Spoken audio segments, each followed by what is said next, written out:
Hi, everybody. I'm Aaron Gilchrist in for Allison Morris. You're watching NBC News Now. Here's what's happening. Everything I own was on this property. Everything I worked for my entire life. I don't know how many times that I could pick up and start over.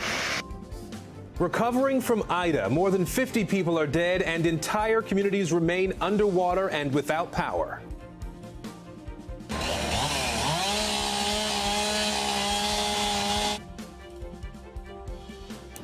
And the GOAT, Tom Brady, revealing he had COVID just after his Super Bowl win. What he's saying about the virus and the upcoming football season.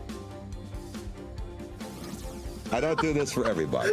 I want you to. Let's just see something here.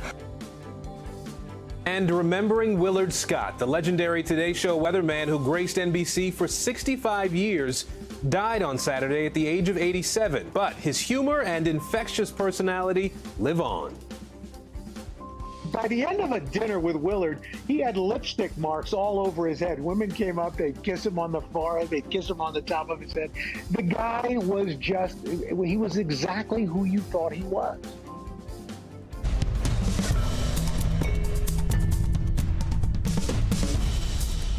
We begin today with team coverage of Ida's aftermath. NBC News reporter Vaughn Hilliard joining us now from Lafitte, Louisiana. NBC News correspondent Josh Letterman is in Jefferson Parish, Louisiana. And we start now with NBC News Now correspondent Isa Gutierrez, who is in Manville, New Jersey today, one of many towns trying to come out from under so much water from last week. Isa, from where you're standing, it looks like people have been dealing with a pretty intense weekend of cleanup there. We know that President Biden is going to be visiting Manville tomorrow, along with Queens, New York. What's the latest where you are today?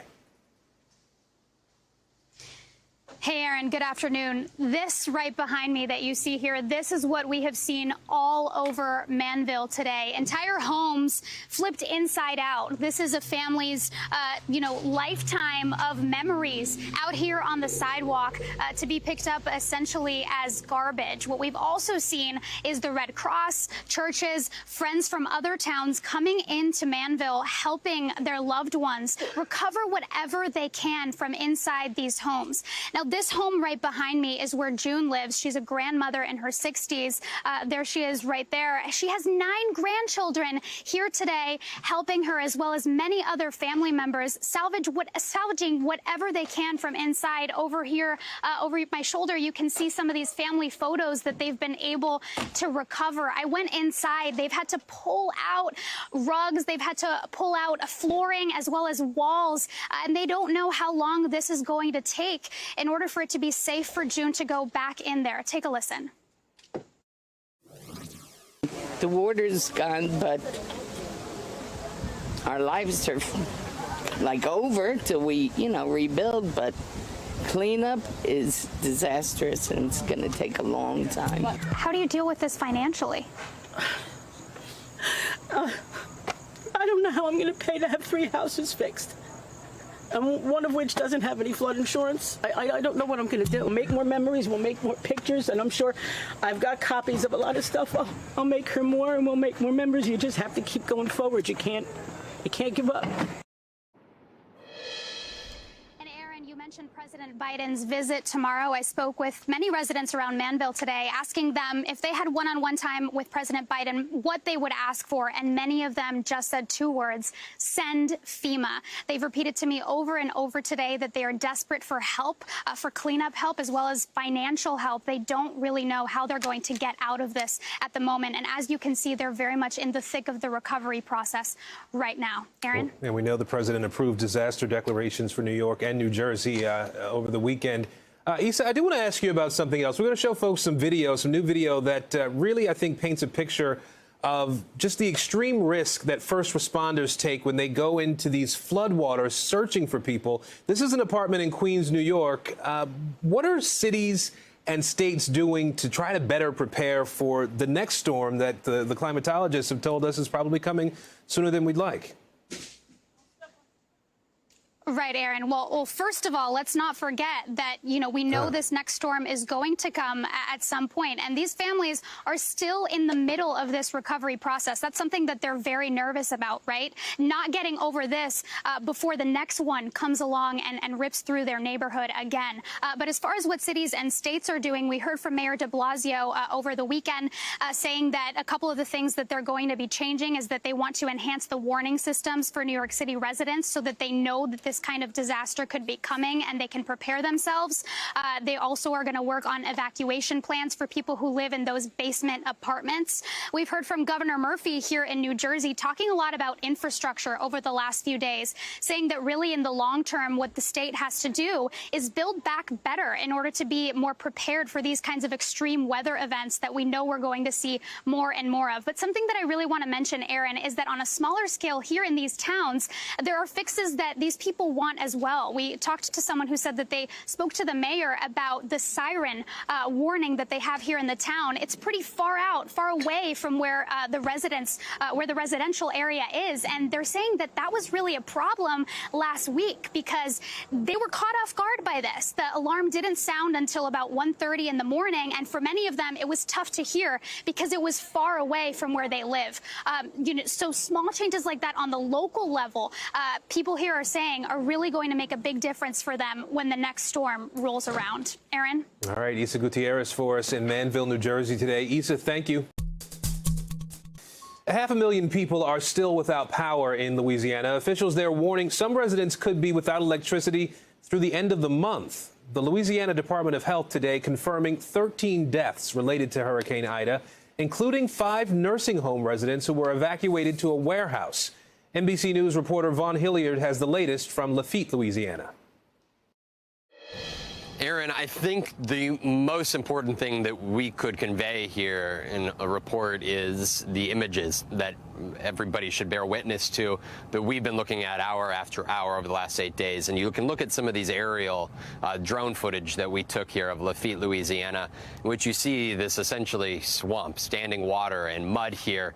And you can just look behind me here, just one of the homes that, again, 8 days later is still sitting in water that is just standing here. We had rain earlier this morning that only added to the problems here of a community that was not protected by a levee here. And when you scan over here, our photojournalist Derek is going to scan over to the right. Essentially, you can see them one main road here that they were able to clear, that everybody has been coming and going, but you can just see pools of water here. Some homes up on stilts, and after Hurricane Katrina, they were lifted up into the air, and at least their homes were not damaged to the extent to which those that are in the water are. But essentially everybody's yards, they're mud, and driving through these areas is difficult.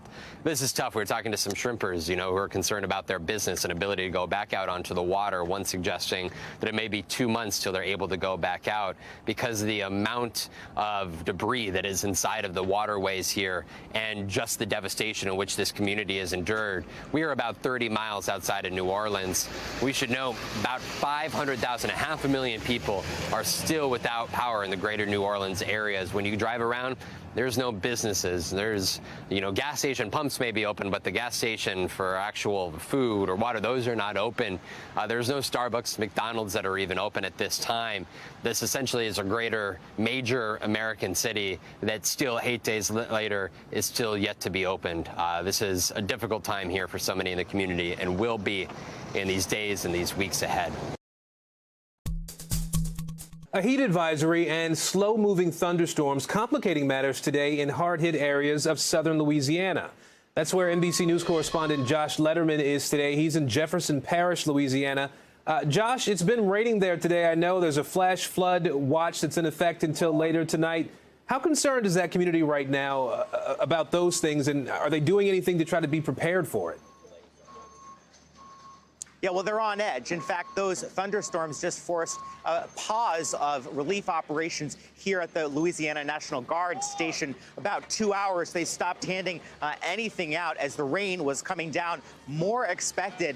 And the issue is, they're prepared for rain here. They get a lot of it. And I spoke with the parish president, who is saying they're ready to start pumping the water out as long as it doesn't linger here too long. But the issue is a lot of folks still have holes in their roofs from Ida. And so so that rain is going to be coming through their roofs, and that's why the #1 item people are asking for here are those blue FEMA tents, but they're all gone. They handed out 10,000 of them in recent days, and there's no more left, at least at this site.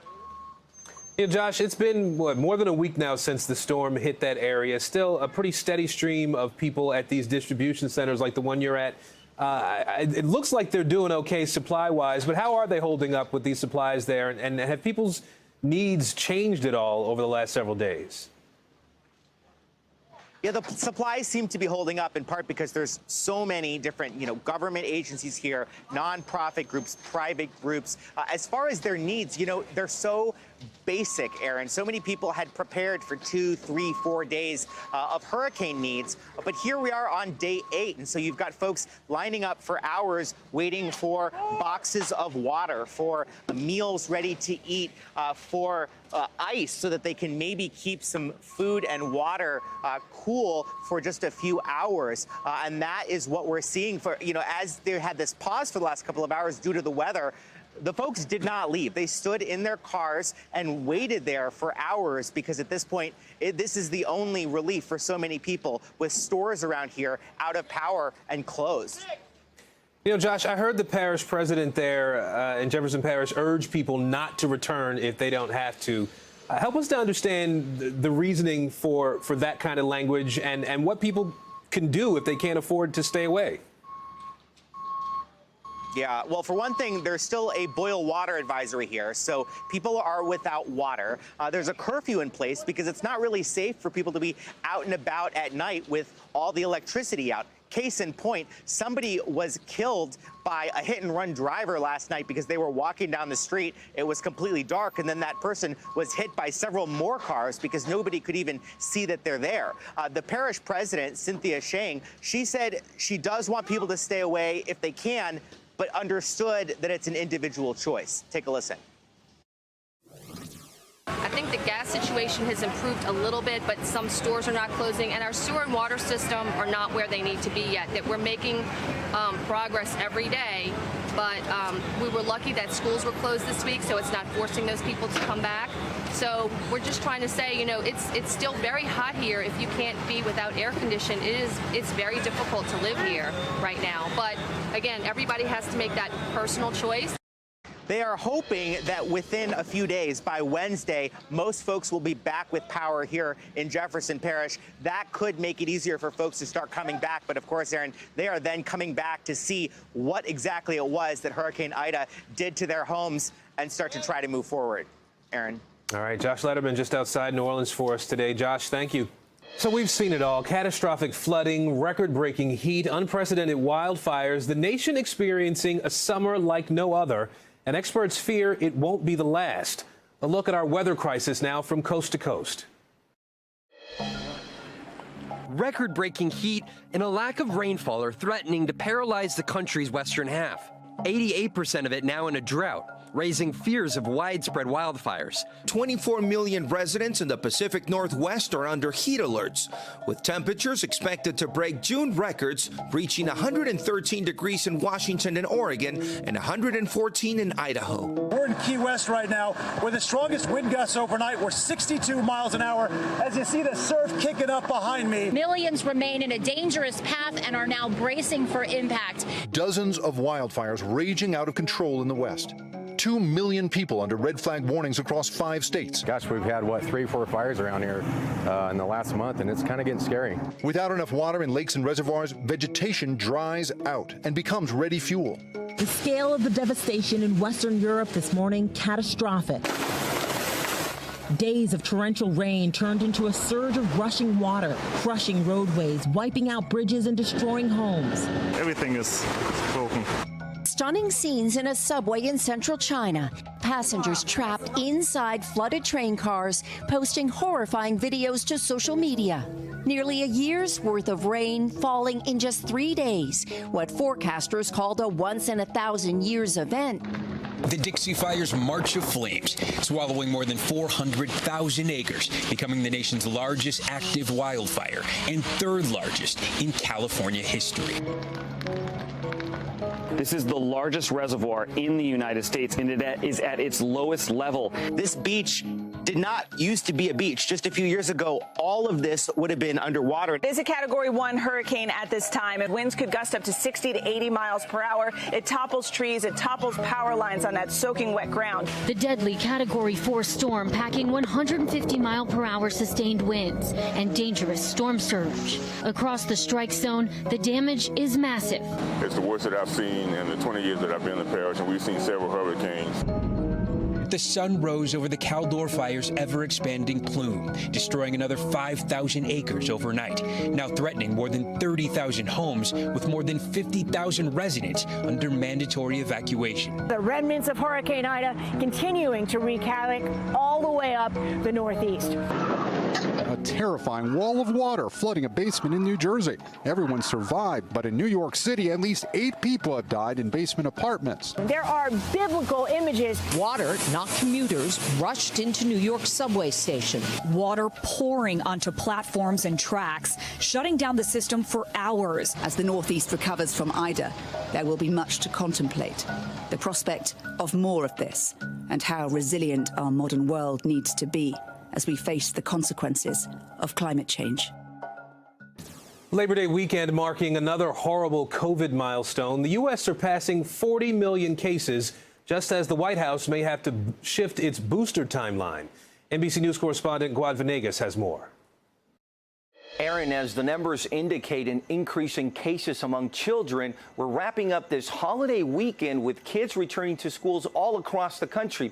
We know that over 1,000 schools have been forced to shut down because of COVID in over 30 states, a number that is expected to grow as more students test positive. As millions travel for the Labor Day weekend, the COVID case count has passed a grim milestone, a staggering 40 million infections in the United States. And with COVID deaths rising in 48 states, the country has now surpassed 650,000 deaths since the start of the pandemic. Many hospitals are at a breaking point.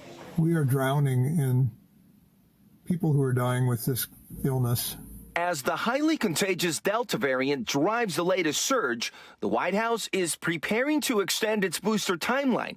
While a third shot for some of those fully vaccinated with Pfizer and Moderna was expected to be available in 2 weeks, regulators now warn Moderna likely won't make that deadline after the company's booster data was found to be inadequate. The Biden administration adamant on waiting for approval.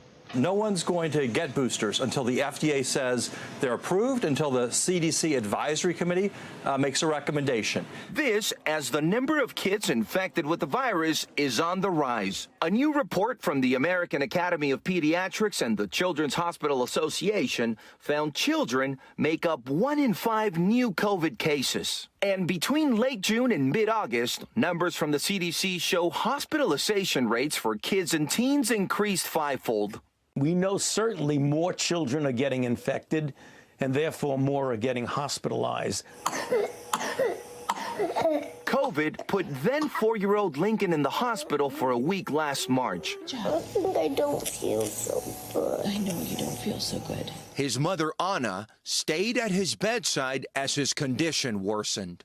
I remember the moments that he said, "Mom, I just don't feel good. I don't think I'm going to go home." That's the thing that nobody wants to hear their 4-year-old say. Luckily, Lincoln's condition improved, but he would have to spend 3 more weeks on oxygen. I just think that people need to know that this is possible. Now, according to Dr. Fauci, the delay in approval for the Moderna booster could take a few weeks, but the White House has said that as soon as they have that approval, they could roll out the booster within a few hours and try to get that out as soon as possible. A big reveal by legendary quarterback Tom Brady. He says he tested positive for COVID not long after winning the Super Bowl. And he says protecting players against the virus will be a big challenge this season. NBC News correspondent Ann Thompson has more. Tom Brady, the NFL's winningest quarterback, beat the Kansas City Chiefs to take the Super Bowl title in February. Then he beat COVID. The Buccaneers' 44-year-old leader confirmed to the Tampa Bay Times that he had the coronavirus shortly after that packed championship boat parade in Florida, where Brady memorably tossed the Lombardi Trophy across the waters. and left feeling no pain. Now focused on Thursday's opening game against the Dallas Cowboys and his pursuit of an 8th championship ring, Brady is worried about the virus, telling the paper he thinks it will be challenging this year. I actually think it's going to play more of a factor this year than last year, just because of the way what we're doing now and what the stadium is going to look like and what the travel is going to look like and the people in the building and the fans. At Raymond James Stadium, home of the Bucks, face coverings are recommended for both the unvaccinated and fully vaccinated indoors, though not required. Brady added, "It's not like last year, although we're getting tested like last year. I definitely think guys are going to be out at different points, and we've just got to deal with it." We're 100% vaccinated, our entire organization, all the players, all the coaches, everybody. Last week, the Bucks joined the Atlanta Falcons to become the NFL's second fully vaccinated team. That includes Brady, though he has not publicly said so. Yet this morning, at least one Bucks player is still on the COVID reserve list. The league says it is confident in its protocols, and it will be prepared to adapt our policies and procedures based on the latest conditions and in consultation with the medical experts. As the season kicks off, the NFL says 93% of its players are vaccinated, but COVID still may be its most elusive opponent. Let's go to NBC News Digital reporter Maya Eaglin now. She's following the latest headlines from NBCnews.com. Hey, Maya. Hey, Aaron, thanks so much. We start in Florida, where 4 people were killed in a home shooting near Tampa. Police took the suspected gunman into custody. An investigation is underway to determine his relation to the victims. The man was seen, quote, totally outfitted in body armor and said he was doing meth, according to authorities. An 11-year-old girl was also shot in the attack and is responsive. Divers off the coast of Louisiana have discovered the source of a Gulf oil spill. A pipeline near Port Fourchon, about 1 foot in diameter, was moved from its place on the ocean floor and broken open. 2 additional 4-inch pipelines were also found broken nearby. The company paying for the cleanup said the pipes did not belong to them. The Coast Guard is monitoring to make sure no new oil is leaked, and this spill is one of dozens coming after Hurricane Ida. Celebrity board members stepping down from advocacy group Time's Up, including Eva Longoria, Chandra Rhimes, and Journey Smollett. The organization making the announcement this weekend and saying it needs to give its interim CEO time to refocus their leadership. This comes weeks after the former CEO Tina Chen and chairwoman Roberta Kaplan resigned. 4 board members, including actress Ashley Judd, were asked to stay on to help with the transition. 6 Palestinian prisoners are on the run after breaking out of an Israeli jail, said to be the country's highest security facility.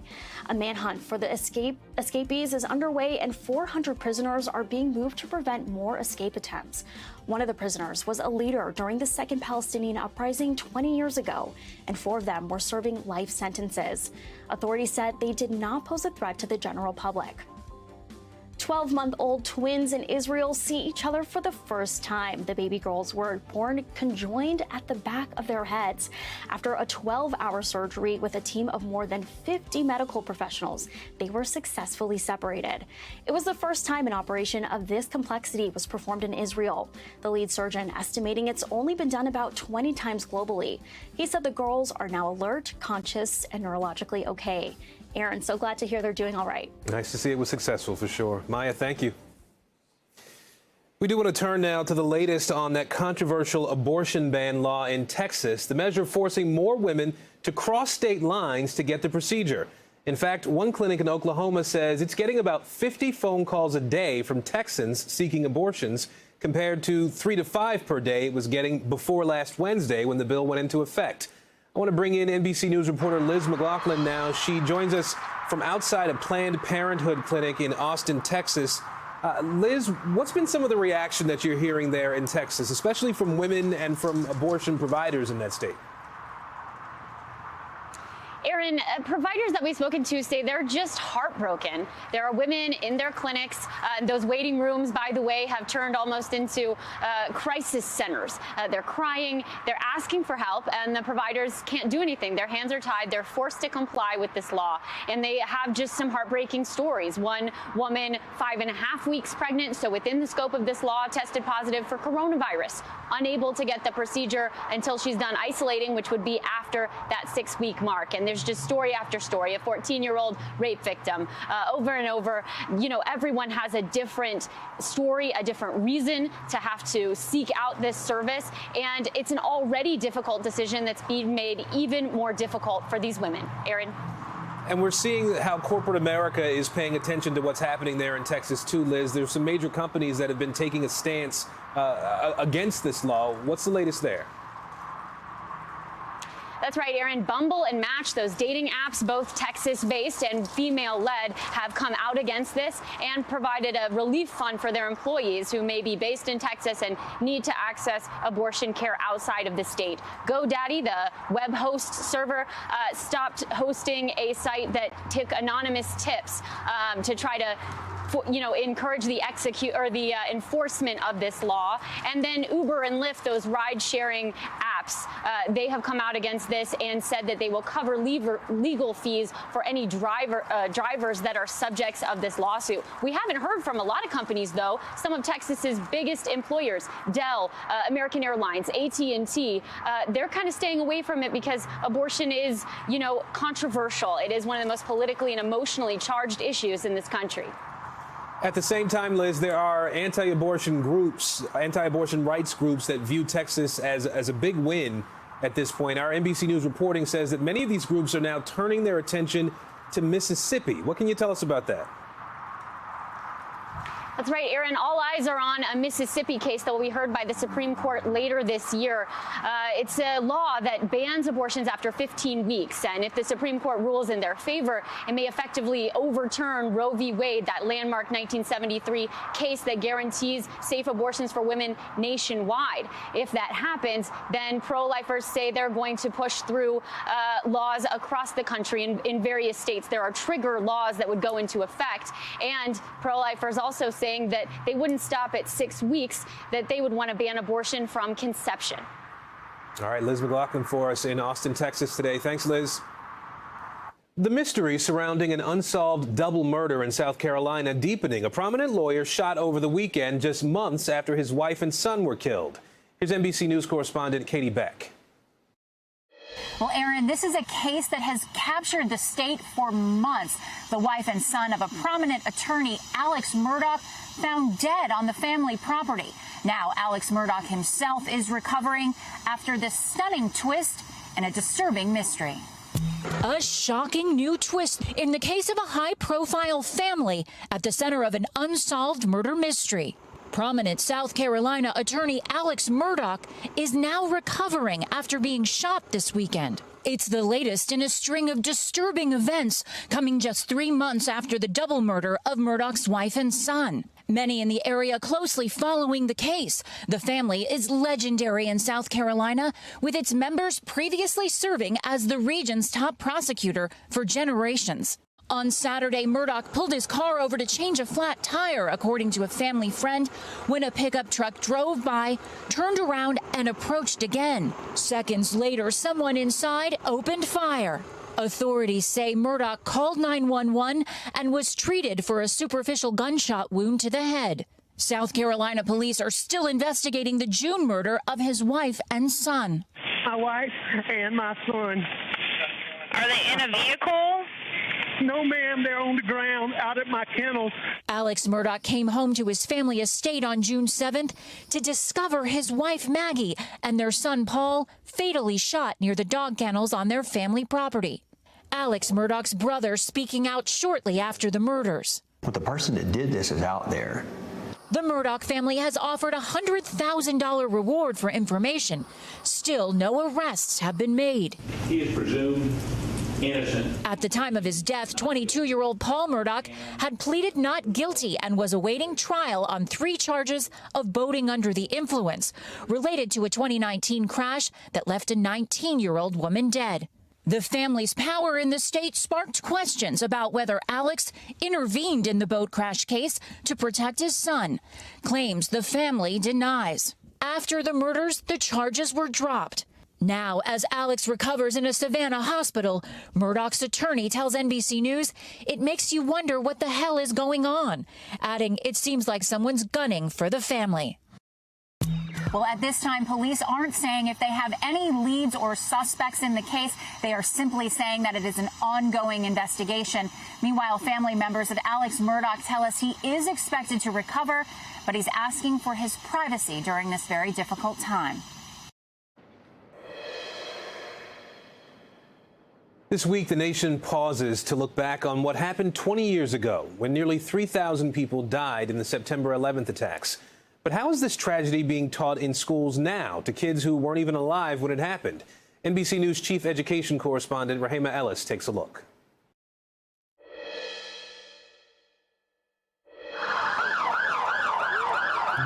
We were all still in the building when the first tower fell.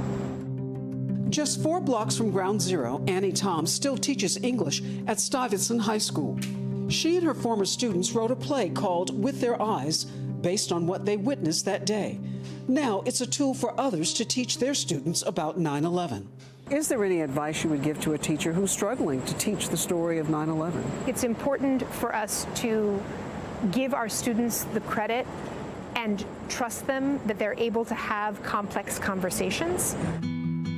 Far from the site of the attack, Billie Jean Fulton teaches U.S. history in a Mississippi high school. Her memories of 9/11 are also still vivid. And I remember walking back to my classroom and crying and wondering, it even still brings tears to my eyes today, how I was going to explain that to the kids that were coming into my next block class. And a difficult conversation then, even more difficult now, with students born after that day. At this time, can you feel the confusion? Fulton creates a 9/11 lesson plan that far exceeds the state requirement. 9/11 is probably going to take up a page or two, where Vietnam will usually have a chapter. And a page and a half for 9/11? Well, you know, I think we're still really writing the history of 9/11. It's a reality in school districts nationwide. A recent study of U.S. curriculum shows 25 states mentioned the attacks, 9 mentioned terrorism or the war on terror, 16 didn't mention 9/11 at all. Experts say age matters when teaching children about traumatic events, so students are not just frightened, but informed. The younger they are, the more general you become. It's more about egocentric, am I going to be safe? Can you protect me?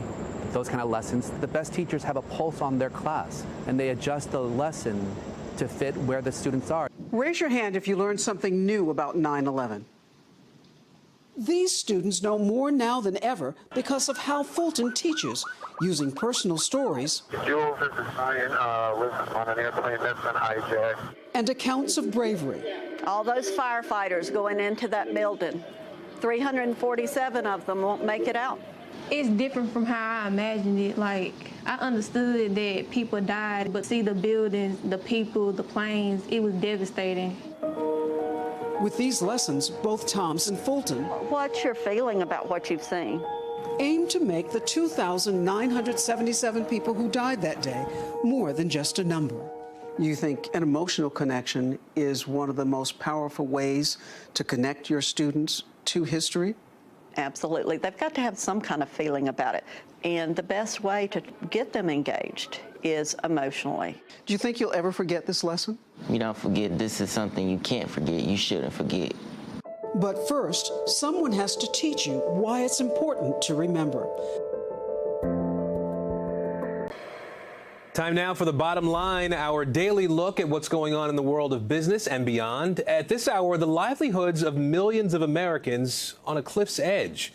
Several COVID-era jobless benefits officially expiring today, and that means just under an estimated 3 million people won't have access to a weekly $300 federal payment now. And more than 7 million people kicked off unemployment altogether.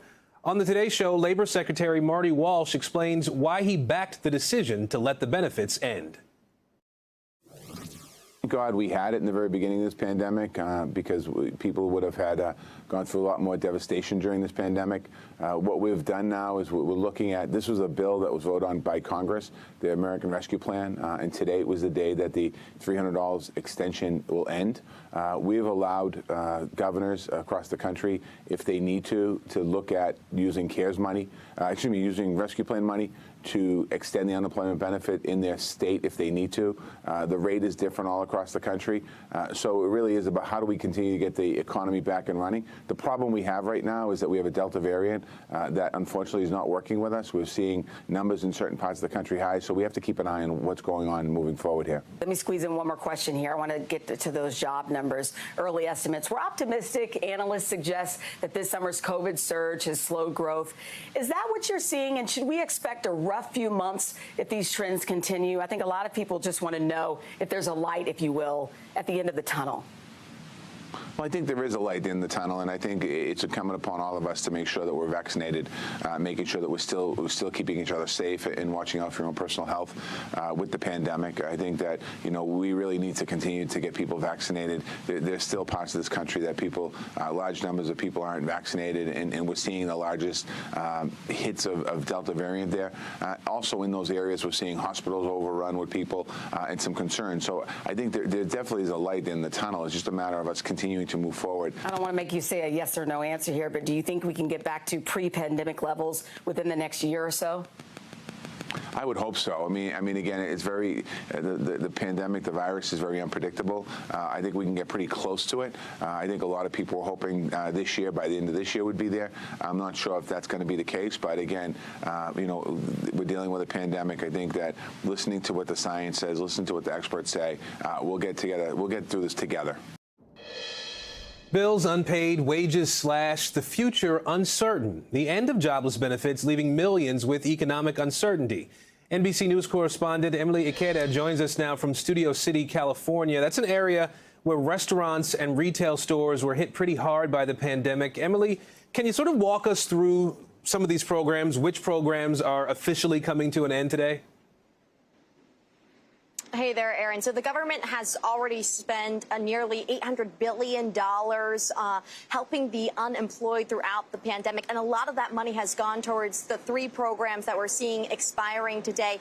That includes benefits to workers who are usually ineligible. So we're talking about freelance and gig workers, plus additional weeks of benefits after the state aid ended. And then thirdly, the $300 a week in additional aid. These benefits through the CARES Act were brought in a historic fashion, and now they're being cut off in a similar sweeping way. Aaron. We heard the Labor Secretary reference it a second ago, Emily. President Biden has called on states to try to extend jobless benefits on their own. Most of them are saying that they're not going to do that. There are others like California and Pennsylvania that are offering some financial help to people who are struggling. What are those states doing exactly to try to help unemployed residents now? Well, Aaron, I'll say this. We're certainly not seeing anything quite as sweeping as the federal approach. So regardless of where you live, the weight of today is heavy. A lot of anxiety around today. Here in California, more than 2 million people are being cut off completely from the federal unemployment aid. And so the state is sending out notices to all of those individuals with information on other state programs that they might qualify or they could apply for. Those are things that range from food assistance or other things as well, like cash for families with kids. Still, you'll find this petition going around the area, more than 20,000 signatures calling on the governor to enact something more along the lines to the CARES Act. Aaron? We heard a lot of critics say that this assistance essentially encouraged people not to work.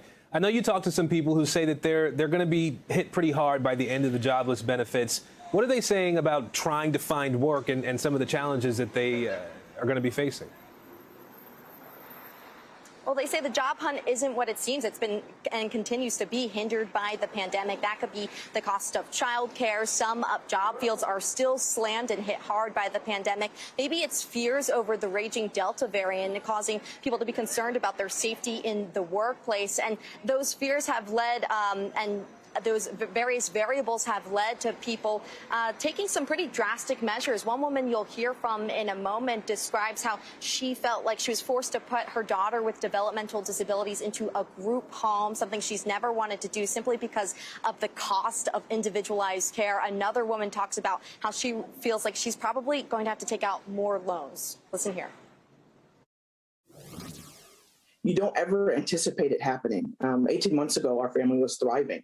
A two-earner household, both of us working, successful. This pandemic has been a rude awakening for us. Without those benefits, I'm just not going to be able to really do what I need to do, and I have to pay out of pocket for school too. My boyfriend and I are already looking at taking out another student loan just to help out, but at the risk of losing my phone connection, of not being able to pay rent, not being able to drive my car because I don't have insurance. That may be my only choice. Workers of color are expected to suffer the most from this benefits cliff. Right now, the unemployment rate among black workers is 9.2%, a number that the Century Foundation says, if it were to be reflected across the entire U.S. population, would probably lead to a national emergency. Aaron? All right, Emily Ikeda for us in Southern California today. Emily, thanks. Pakistan on edge. Refugees from Afghanistan fleeing to their southern neighbor after the Taliban's takeover, throwing the future relationship between those two countries into doubt. NBC News foreign correspondent Molly Hunter has more. Good evening from Islamabad. Look, of course, the Pakistani government watching what's happening in Kabul across the border very, very carefully. One of the biggest fears is growing instability along that huge porous border. 1,600 miles is the border between Pakistan and Afghanistan. And we've been watching two crossings really carefully over the last week. So Torkham border crossing, basically directly across from Kabul. And as of now, it's mostly commercial. So the border is definitely opening. Trade, big trucks going back and forth. And about 200 to 300 Afghan people are coming across. The only people who are getting across, though, are people with all the proper paperwork. So Pakistani visas, SIV visas, or people who look extremely ill, or people with Afghan ID cards from Kandahar. There's a special stipulation there for families that have been separated. The other border crossing, though, we've been watching, and you may have seen those pictures last week from Spin Bulldog on the Afghan side showing really tense, kind of crazy scenes, is Shaman border crossing. And that's where the UNHCR says is much more active. So they estimate, and this is a very rough estimation, about 6,000 people came through yesterday, and about 7,000 people, it's a two-way street, went from Pakistan back to Afghanistan. Now, what's interesting is that there hasn't been a rush of refugees, and the UNHCR is looking at reasons why that is. Are people scared? Are people staying at home? Are there too many Taliban checkpoints? Are the Taliban guards not letting people through? That's all reporting that needs to be done on the Afghan side. We don't know. Now, what we're going to do, we're going to go to the Pakistani side of the border this week to Torkham. But then we're also going to try to figure out if a lot of people are actually coming across just not through those official legal channels, what the UNHCR calls irregular border crossings. So again, this is a long, porous, mountainous border, definitely easy for people to possibly get across if they know how. But we're going to have a lot more on that later this week. It's one of the world's worst nuclear disasters. Chernobyl, a reactor at the nuclear plant exploding more than 35 years ago. To this day, fuel is still burning at the site, and a structure meant to contain the disaster is unstable, putting nearby towns at risk. NBC News foreign correspondent Kelly Kobiella takes a look from Chernobyl. Well, this is a ghost town. It's been frozen in time for 3.5 decades, but it is still very much an active disaster zone. In the deserted towns near Chernobyl, nature is taking over. But now there's a renewed focus on this nuclear catastrophe. The only signs of life are thrill-seeking tourists and their Geiger counters. Okay, I think that was maximum. So that was the 200, max. yeah. So what does that mean? A lot of radiation? A lot, definitely. Yeah, taking the risks, nice. The 1986 accident at the Soviet plant is long considered the world's worst ever nuclear disaster. That Soviet nuclear disaster is probably the worst in history. Thousands died in its aftermath. The chilling tragedy portrayed in an award-winning HBO series. There's a fire in the turbine hall. The core exploded. Most of the nuclear fuel is still inside the destroyed plant, mixed with sand and debris, some of it in strange lava-like clumps, now covered by a massive steel dome. That's the new confinement cover. Scientists say deep in the ruins, some of that fuel is still burning. The fuel is damaged, he tells me. It's chaotic and can't be fully controlled. They say it appears to be stable, smoldering instead of white hot. And while an explosion is extremely unlikely, experts admit it can't be ruled out. Is there no risk, or is it still a possibility? We can't rule it out because we don't understand completely the situation of the nuclear material inside that room, the amount of water and its configuration. Leonid Struk lives in the contamination zone and grows his own vegetables. Are you worried about radiation?